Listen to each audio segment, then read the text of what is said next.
Alors bonjour, ici Daniel Lessard au Salon du livre virtuel de l'Outaouais. Très heureux de vous retrouver. D'autant plus heureux que j'ai avec moi deux auteurs fort intéressants que vous connaissez sûrement. D'abord, Louis Hamelin, auteur de Les Crépuscules de la Yellowstone, publié chez Boréal. Louis, bonjour. Bonjour. Et Denis Laure, auteur de Jack et Scrap, je l'ai bien prononcé, je l'ai bien dit, aux éditions Prise de parole. Denis, bonjour. Bonjour Daniel, bonjour Louis. Vous êtes ce que le Salon du livre de l'Outaouais qualifie de nature writing. Louis, s'il n'y a pas une expression française plus élégante pour parler de cette expression-là? Écoutez, je suis content que vous me donniez l'occasion d'emblée d'une petite explication là-dessus. Oui, on s'est fait reprocher d'utiliser une expression en anglais et j'ai personnellement, avec d'autres personnes, cherché un équivalent français satisfaisant. Et j'avoue que on se retrouvait toujours avec un jeu de mots plus ou moins satisfaisant, c'est-à-dire écrit nature, lité nature, narrature. Ma blonde n'aimait pas ça. Moi, je trouvais ça pas pire, mais finalement, on se retrouvait toujours dans une sorte de calembour. Et j'ai fini personnellement par conclure que nature writing, l'esprit de cette expression-là est à peu près intraduisible en français. C'est un peu comme une expression comme vivre ensemble. Ça dit immédiatement tout ce que ça veut dire. On n'est pas porté à chercher un synonyme.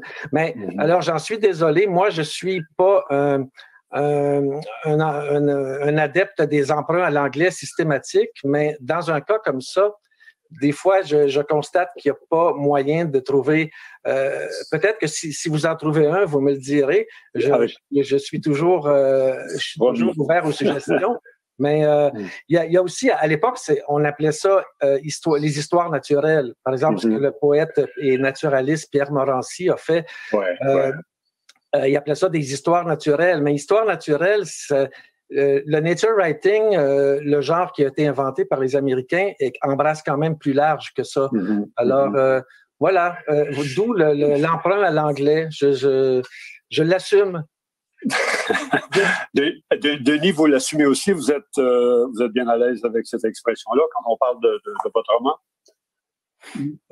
Oui, mais c'est venu peut-être par le tard parce que j'aurais pas pensé. De toute façon, je connaissais pas l'expression avant d'être invité au Salon du livre. Je m'en excuse, je n'avais jamais entendu parler de l'expression. Moi non plus. Des auteurs qui me sont associés, mais puis après ça, bon, écoute, au départ, on m'avait parlé d'autofiction par rapport à mon livre, mais j'ai pas écrit d'une démarche d'autofiction, puis je m'associe pas à aucun mouvement littéraire comme tel. Puis il a fallu que je réfléchisse au lien finalement qu'il y a avec la nature. Dans mon livre, il y en a un, c'est très éloigné de celui de Louis. Tu peux pas avoir plus nature writing que le livre de Louis. Tu sais, c'est un naturaliste qui va sur un fleuve puis il rencontre des auteurs de nature writing. Il y a quasiment une mise en abîme là-dedans. C'est plus dans le livre de Louis, les émotions sont plus ténues. C'est pas les rapports émotionnels ou les rapports de force entre les personnages. Il y a le personnage principal qui est un peu... Là, je pars un peu sur d'autres causes. Moi, la nature dans mon récit est tenue par la tombe du Pergélisol. Okay. On y revient, Denis. Je reviens à vous, Louis. La trame de fond chez vous, c'est John James Audubon. Si vous vous intéressez le moindrement, dans mon temps, je m'intéressais aux fauvettes et aux pinsons. Maintenant, on parle de paruline et brûlant. On a tout changé, malheureusement. Commentaire personnel. Audubon, c'est un naturaliste très connu. Tous les gens qui font d'observation d'oiseaux connaissent ou possèdent son guide d'identification. C'est sa dernière expédition qui vous intéresse. C'est la trame de fond de votre roman. Qui il était, Audubon, pour les gens qui ne sont pas ornithologues ou amateurs d'oiseaux? Ben, écoutez, c'est un des premiers grands naturalistes américains à l'époque où cette profession-là n'existe pratiquement pas. C'est un artiste en même temps. C'est ça qui est intéressant chez le personnage. Il est à la fois un artiste et un naturaliste. Mais Audubon, c'est à l'origine, il s'appelle Jean-Jacques Audubon. Il a été élevé sur les bords de la Loire en France. Ah oui, j'ignorais. Ouais, il était français, il débarque, mais il est devenu, il s'est vraiment fait américain, il s'est naturalisé américain, c'est le cas de le dire. Il débarque à 20 ans. Ouais, il débarque à 20 ans aux États-Unis. Son père avait combattu du côté des insurgés de la Révolution américaine quelques années plus tôt. Son père, c'était un capitaine de vaisseau, là, où je ne sais pas quel titre il avait, mais il était dans la marine, et puis il avait aidé les insurgés américains à combattre les Anglais. Alors, son père avait une propriété près de Philadelphie, puis Audubon a atterri là à 20 ans, et il s'est dit, il est devenu américain finalement. Il s'est mis à explorer le territoire. Il était déjà un maniaque des oiseaux, de la chasse aussi, hein, parce que c'est aussi un chasseur enragé, il faut le dire. Et puis, ce qui est assez bizarre quand même, quand on pense à Audubon, on pense à lui dessinant les petits oiseaux, pas avec une carabine dans les mains, là. Moi, je savais qu'il y avait ce paradoxe-là chez ce grand naturaliste qui fait que il chassait. C'était sa méthode de récolte des échantillons. Parce que pour peindre les oiseaux, il avait développé une technique. Il les tuait d'abord et il les faisait tenir sur des planchettes avec des épingles, tout ça, puis dans des positions le plus naturelles possible, et il les peignait comme ça. Et puis, mais à l'époque, il n'y avait rien d'anormal. Les gens birdwatchaient, si vous me passez l'expression, avec un fusil. C'était assez courant. C'est pas tous les naturalistes qui faisaient ça, mais c'était quand même assez courant d'être à la fois un chasseur. Les premiers naturalistes, en fait, ça a été des chasseurs. C'était des chasseurs qui se sont intéressés à la faune sauvage pour cette raison. Et je me suis intéressé au dernier voyage d'Audubon parce que il est rendu à 58 ans en 1843 et il a toujours pas vu l'Ouest mythique là, qui est déjà en train de devenir un mythe national aux États-Unis. Il était allé jusqu'au Texas, vers le sud, mais il n'était jamais allé dans ces territoires fabuleux. Et tout à coup, il a l'occasion d'aller là-bas pour compléter ce qu'il espère être son nouveau chef-d'œuvre, les mammifères d'Amérique, après les oiseaux d'Amérique. Et donc, c'est sa dernière grande expédition qui m'intéressait. Ouais, on y revient. Denis, votre Jack est un personnage fascinant, c'est le moins qu'on peut se dire. Il a de sérieux problèmes avec l'alcool. Il est très doué pour les peines d'amour carabinées. Je le décris bien ou si c'est plus que ça, votre Jack? C'est vraiment ça. Mais qu'est-ce qu'il fait? Qu'est-ce qui lui arrive? Pourquoi il décide de s'en aller dans les territoires du Nord-Ouest pour échapper à tout ça? Oui, c'est exactement ça. Il y a une peine d'amour, puis il essaie de fuir, puis il s'en va là, puis il rencontre d'autres gens qui sont des alcooliques qui ont arrêté de boire, puis avec eux, ils s'en vont dans un village du sud-ouest des territoires du Nord-Ouest, dans une région qui s'appelle le Bitchon. Et puis, ils vont participer à une étude sur les changements climatiques. Donc, une étude sur l'impact de la fonte du pergélisol sur les activités de subsistance des Autochtones. Des lieux de chasse fondent, ça devient des marécages. Donc, l'aspect botanique change. Les animaux qui allaient se nourrir là, ils vont plus. Les animaux, les arbres du sud montent vers le nord. Donc, il y a toute une transformation qu'ils essaient de documenter. Parallèlement à ça, lui, il rencontre une autre femme. Et puis, il y a le cadavre d'un pêcheur qui disparaît.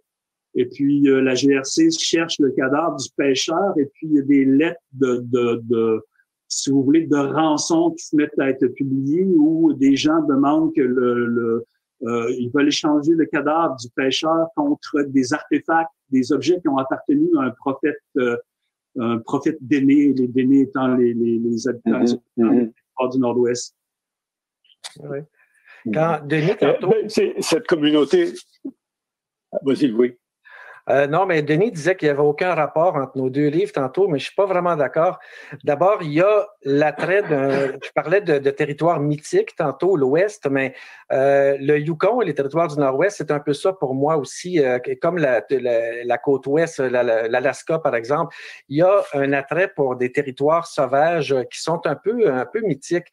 En plus, il y a son personnage, il y a le clin d'œil appuyé qu'il fait à Jack Kerouac, je pense, alcool, filles et tout ça, qui, moi, m'est assez sympathique. Et puis, ça me fait penser que les coureurs de bois d'origine canadienne que je décris dans mon roman, c'est aussi, c'est pas des anges, hein, c'est des garçons assez turbulents qui sont joyeux, sympathiques et fêtards. Et puis, donc, il y a aussi cet aspect Kerouac, je pense que c'est un peu moi, c'était mon auteur préféré à 20 ans.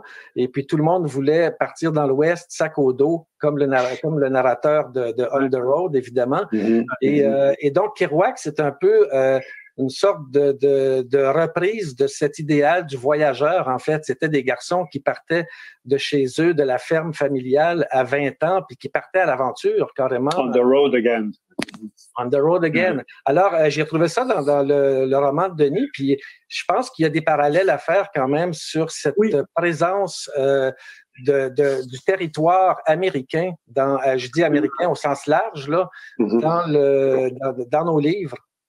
Ben, il y a quand même, ça m'apparaissait pas évident au départ, mais il y a des liens. Le narrateur de Crépuscule de la Yellowstone a à peu près le même âge que Jack, le personnage principal de mon roman. Il y a la présence de la nature, il y a une espèce de statement sur la déliquescence de la nature. Louis voyage des années 1842 à 2010, où tu vois les Badlands, puis le Dakota du Nord, pas le Missouri, mais le Montana, tout transformé. Il y a une espèce de constat d'apocalypse dans son livre. La différence, c'est que dans mon livre, les personnages, ils se préoccupent un peu de leurs hormones sur un fond d'apocalypse. C'est un peu dérisoire, mais c'est ça leur réalité. Il n'y a pas de développement sur cette espèce de disparition des espèces. C'est là dans l'avant-dernier chapitre du livre de Louis, espèces disparues. Il y a comme une espèce de dénonciation de tout ça qui m'a rappelé un peu l'Iroquoisie de Desrosiers. Dans le premier tome, les gens, ils arrivent d'une région, puis ils avident. Puis là, ils sont avides, puis ils avident. Tu sais, ça fait penser c'est le poème le plus court de la langue française de Jean Prévert. C'est terre, horizon, terre, horizon. Tu sais, ils vont là, puis ils vivent d'une région, puis ils sont d'un autre. C'est impressionnant. C'est ça. Il y a un point comme aussi dans... Vas-y, Louis. Non, mais c'est ça. Chez Audubon, ce qui est fascinant, c'est le paradoxe, justement, c'est que à l'époque, le naturaliste est quelqu'un qui participe au massacre généralisé de la faune, quelqu'un qui participe à la destruction de la nature. Et chez Audubon, c'est intéressant aussi parce que c'est un personnage quand même vraiment fascinant. On voit déjà apparaître certains scrupules parce que lui, avec ses camarades qui l'ont accompagné là-bas, il participe allègrement, entre autres, au massacre des bisons, qui est déjà commencé dans le Nord-Ouest, dans le Haut-Missouri. Et il y a déjà, à certains moments, il se rend compte que, bon, là, on gaspille peut-être trop de viande et tout ça. Il y a comme des scrupules par rapport à cette destruction-là, mais le naturaliste, à cette époque-là, est quelqu'un qui les ressources fauniques à l'époque et les ressources naturelles en général semblaient inépuisables. Et il y en a encore des gens aujourd'hui encore qui ont l'air de penser que c'est le cas, que c'est inépuisable, mais à l'époque, c'était on tuait des bêtes et on les laissait pourrir dans la prairie sans plus d'état d'âme qu'on écrase un insecte en marchant dans l'herbe, en fait. Il y a quelque chose d'intéressant aussi dans vos deux romans. Cette relation, pas toujours évidente, souvent difficile entre les Blancs et les Amérindiens, les Autochtones, les Indiens, les Pieds-Noirs chez vous, Louis, entre autres, les Dénés chez vous, Denis. Cette relation entre les Blancs et les Autochtones, est-ce qu'elle a vraiment évolué? Des fois, je vous lisais puis je me disais, merde, il n'y a rien qui a changé. Denis? Si la relation évolue, oui, elle a changé, ne serait-ce que par l'acceptation des gens font de l'appropriation culturelle ou les affirmations des différentes instances gouvernementales. Là, bon, dernièrement, il y a la Ville de Montréal qui a remis une coiffe au cri, elle a dit qui leur appartenait un chapeau qui datait de 150 ans.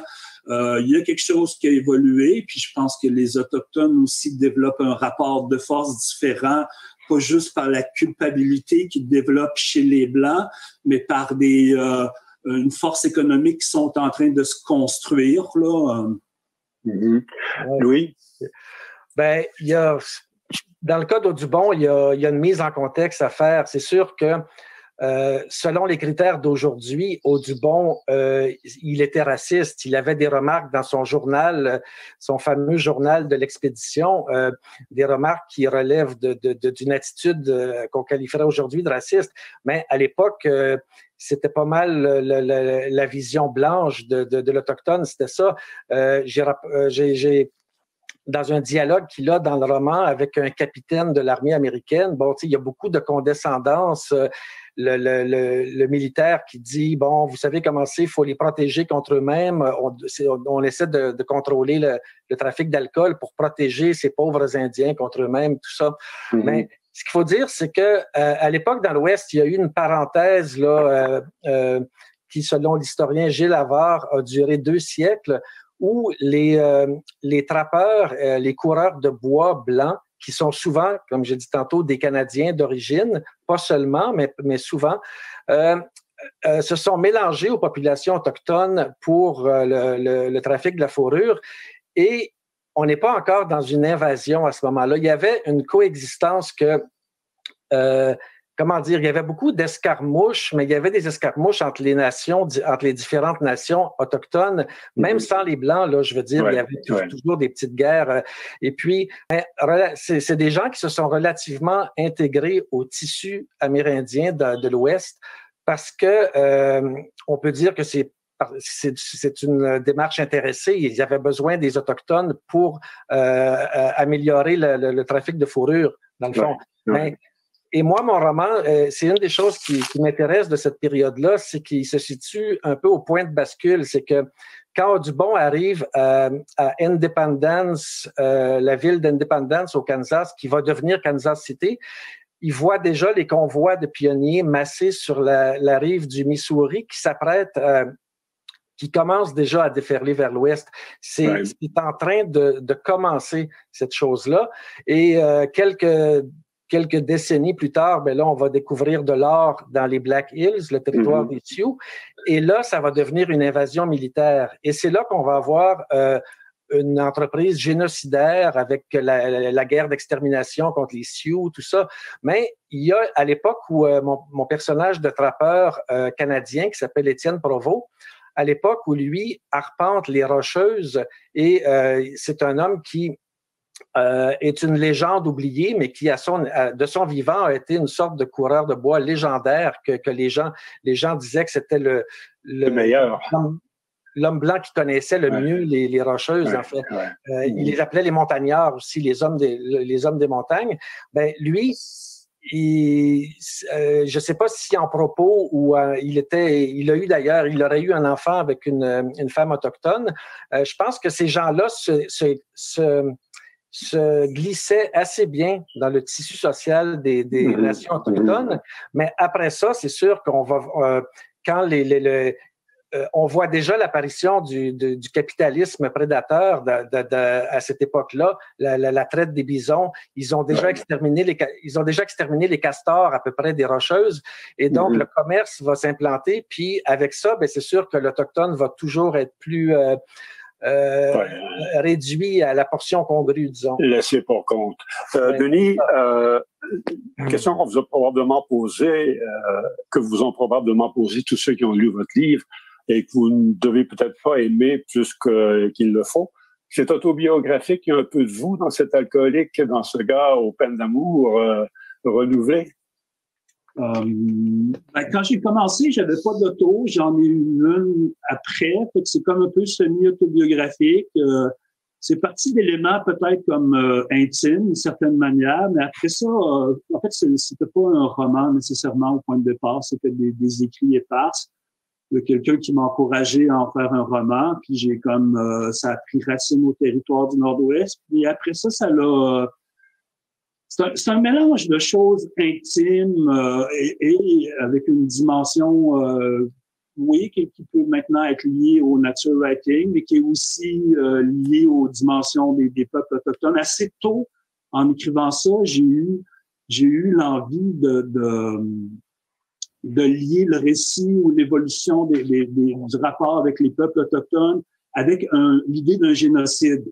C'est devenu donc un survivant autochtone d'un génocide au Guatemala qui se ramasse là d'une façon qui peut avoir l'air un peu sorti de nulle part, mais oui. Mais c'est documenté. Il y a eu des gens qui ont assassiné les Mayas. Puis quand je parle un moment donné dans le roman, qu'il y en a un qui est établi dans le nord de l'Alberta, qui a une école de karaté, c'est des choses documentées. Donc ça part peut-être d'un regard vers soi, mais qui se développe vers un rapport à l'autre, tout le temps sur une espèce de, je le dis, c'est peut-être une grosse expression, mais de typologie de la douleur ou de la souffrance, dans le sens où les personnages apprennent à essayer de pas référer aux autres personnes en fonction de leur douleur et de regarder celle des autres. Il y a une espèce de réflexion peut-être un peu candide sur la douleur morale, la douleur physique, etc. Votre écriture est belle, est bonne. Vous prenez à l'occasion certaines libertés qui cadrent bien avec votre personnage, ou par provocation, ou par goût. Vous parlez au niveau de l'écriture? Oui. Au niveau de l'écriture, oui, je me suis fait, et je suis journaliste fondamentalement. Des fois, c'est un peu, c'est rigoureux, je sais pas, il n'y a pas tant de liberté que ça dans l'écriture journalistique où j'ai pas su la découvrir. Alors quand vient le temps d'écrire comme ça, un peu dans la fiction où tout est possible, t'essaies d'avoir une rigueur mais un plaisir d'écriture aussi. Je me suis vraiment Moi, j'ai une question. Est-ce que c'est déjà arrivé dans l'ouest, le nord-ouest du Canada, qu'un lac se vide parce que le pergélisol fond et donc il y a des fissures qui apparaissent dans le sous-sol et un lac se vide au complet, comme ce que vous décrivez à un moment donné, on voit un lac se vider à cause du réchauffement, des changements climatiques. Est-ce que ça, c'est un cas, est-ce que c'est de la fiction ou c'est déjà arrivé? C'est arrivé au territoire du Nord-Ouest. Moi, je cadre ça, c'est un lac de montagne, mais c'est pas là que c'est arrivé. C'est arrivé ailleurs peut-être en 2018. Puis il y a une rivière au Yukon qui a changé de cours d'eau aussi, il a changé de cours, de trajectoire à cause de la fonte d'une partie d'un obstacle qui déterminait sa trajectoire. Okay. Je pense qu'on va avoir beaucoup de phénomènes comme ça dans le futur. Il y en a déjà aussi des gaz qui sortent, t'approches ton briquet, puis il y a une flamme qui sort de l'eau. C'est hallucinant. Ah oui? Et puis Louis, allez-y. Louis, dans l'univers scientifique des États-Unis, Audubon, il occupe quelle place? En haut, en bas de la liste, au milieu de la liste? C'est comme je le disais tantôt, c'est plus qu'un scientifique. C'est sûr que les oiseaux d'Amérique, ça fait encore, ça fait pas autorité, mais c'est une œuvre qui est devenue mythique en soi. Mm-hmm. Audubon, c'est devenu une sorte d'icône de la culture américaine. Il y a, je sais pas, il y a combien de parcs naturels, de parcs urbains, de routes même qui portent le nom d'Audubon aux États-Unis. Il y a la société Audubon qui existe toujours. Oui, c'est ça. C'est un personnage qui dépasse un peu les sciences naturelles et même la peinture. Il faut comprendre, c'est une espèce de romantique. D'ailleurs, on le représente souvent avec sa longue chevelure au vent, puis tout ça. Ouais. C'est un personnage de romantique et puis quand même plein de contradictions, là, ce qui le rend intéressant d'un point de vue romanesque. Et puis, moi, ce que je pense, c'est qu'Audubon, il montrait aux gens à l'époque, il n'y avait pas nécessairement des jumelles très perfectionnées. Il y avait déjà des espèces de petites longues vues, là, je me souviens pas comment ils les appelaient, mais dont la qualité, évidemment, c'était pas comparable aux appareils optiques modernes. Non. Tu comprends? Ouais. Alors, les gens, vous avez parlé des fauvettes tantôt. Moi, j'aime bien le mot paruline quand même. C'est pas laid. C'est très joli. Non, je vous conseille, c'est très joli. Mais moi aussi, pour moi, une fauvette rayée, c'est une fauvette rayée, pas une paruline rayée, mais je suis vieux. Moi, j'ai appris à les connaître aussi sous le nom de fauvette, là, mais bon, j'ai fait de la transition. Alors, les gens à l'époque n'avaient pas nécessairement beaucoup vu les oiseaux de près, les coloris des oiseaux, tout ça. Et Audubon, avec sa peinture, leur a montré ça. Donc, c'est pour ça que les oiseaux d'Amérique, c'est mythique parce qu'il a peint 500 espèces d'oiseaux, je pense, qui fréquentent le territoire des États-Unis. Et la plupart de ces oiseaux-là, sur les peintures d'Audubon, je pense que les gens les voyaient pour la première fois. Je veux dire, ils étaient habitués à tirer sur les oiseaux, mais les regarder vraiment pas tant. C'est une autre histoire. Ouais. Alors, c'est quelqu'un qui a révélé en partie la nature américaine aux Américains eux-mêmes. Et puis, je pense que ça demeure un personnage d'une importance considérable, mais c'est sûr que toutes ces observations sur la faune étaient... moi, d'ailleurs, je le souligne dans le roman, à un moment donné, dans les parties plus autobiographiques du roman, à quel point les sciences naturelles, à cette époque-là, je trouve ça assez émouvant parce que c'est encore la science possède pas l'autorité, si vous voulez, qu'elle a aujourd'hui. À l'époque, Audubon, dans ses notes, se trompe souvent. Par exemple, il prend l'écureuil noir. Un exemple comme ça, il présente l'écureuil noir et l'écureuil gris comme deux espèces distinctes, alors qu'aujourd'hui, on sait que c'est des variations de couleurs. Alors, il y a beaucoup d'erreurs comme ça. Et puis, moi, je trouve ça émouvant parce que on a une science qui est encore à ses tâtonnements. Naturaliste, à l'époque d'Audubon, c'était pas vraiment une profession qui existait. Il y avait d'ailleurs beaucoup de mal à gagner sa vie, à faire vivre sa femme et ses enfants. Il a fallu qu'il s'invente comme personnage, comme artiste. Je pense que c'est un grand artiste. Oui, et Denis, il me reste à peine 2 minutes et demie. Denis, on fait quoi après Jack et Scrap? Projet sur votre table de travail? Là, je participe à un album collectif c'est une mise en bande dessinée de chansons de Plume la Traverse. Alors, donc, un des chefs d'orchestre de ce projet-là s'appelle Caro Caron. On m'a demandé de participer. Je fais de la bande dessinée en collage. Puis après, j'ai un autre projet. Peut-être que Louis le connaît. Il y a un écrivain hongrois qui s'appelle Frigyes Karinthy, qui a sorti le concept des 6 degrés de séparation. Alors, qu'on connaît le pape supposément par 6 degrés. Je voulais me servir de cette idée-là au départ. Et finalement, je trouve que tout le monde s'en est servi, mais je me suis mis à lire sur cet écrivain hongrois-là qui est absolument intéressant, avec un très bon sens de l'humour. Et il a donné lieu à plusieurs générations d'écrivains qui restent en France aujourd'hui. Alors, je vais mettre en scène des personnages de cette famille-là sur la route avec quelqu'un qui fait du pouce et des travailleurs agricoles mexicains. Intéressant, hâte de lire ça. Louis, j'ai vu quelque part que Les Crépuscules, c'est le premier volet d'un trio. Le deuxième serait consacré à Henry David Thoreau. Et le troisième à Grey Owl, c'était aussi des naturalistes. C'est dans la même veine qu'Audubon. C'est que moi, en plus de m'intéresser à l'évolution de nos rapports avec la nature, une chose qui m'intéresse, c'est la présence française en Amérique, disons ça comme ça. Et d'où le fait que je me suis intéressé. Ce qui m'a mené vers Audubon, au départ, c'est son ami trappeur canadien, Étienne Provost. Et de la même façon, je travaille en ce moment sur la suite qui va montrer Thoreau et particulièrement l'amitié qu'il a nouée à Walden, dans sa fameuse cabane, sa célébrissime cabane. Il a noué une amitié avec un bûcheron canadien-français qui était un bûcheron de Nicolette. Mon cher Louis, je dois vous bousculer. Il faut absolument terminer, me dit la directrice. Je suis infiniment désolé. On a très hâte de vous lire. Louis, merci infiniment. Denis, merci infiniment. Ça a été très agréable, très intéressant. À très bientôt. Au revoir tout le monde.